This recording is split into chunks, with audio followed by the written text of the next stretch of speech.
O Concello de Pontevedra completará a construción dun pabillón de deportes no barrio da Parda cunha gran zona verde. Hoxe o alcalde presentou o deseño da intervención que se fará nesa parcela e que contempla o acondicionamento de máis de 35.000 metros cadrados. A actuación de parque urbano máis importante despois da que se fixo no século XX da Alameda e das Palmeiras e que, como dixen antes, implica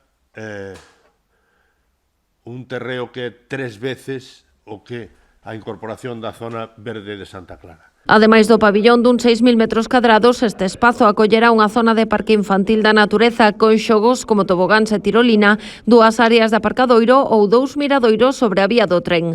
O proxecto contempla incluso a canalización dun manancial que atravesará a parcela ata o río Gafos. A min, personalmente, ilusioname moito, porque significa incorporar ao espacio público e unha parcela de 34, 35 ou 36.000 metros cuadrados e que nos permitiría esa zona de esparcimento para todos os veciños da Parda. Aumenta moitísimo a calidade de vida aos veciños da Parda. Segundo explicou Fernández Lores, o proxecto xa está en fase de execución, aínda que se manteñen abertas as negociacións con varios propietarios para sumar máis terreos para os accesos ao parque. É unha zona de crecemento da cidade.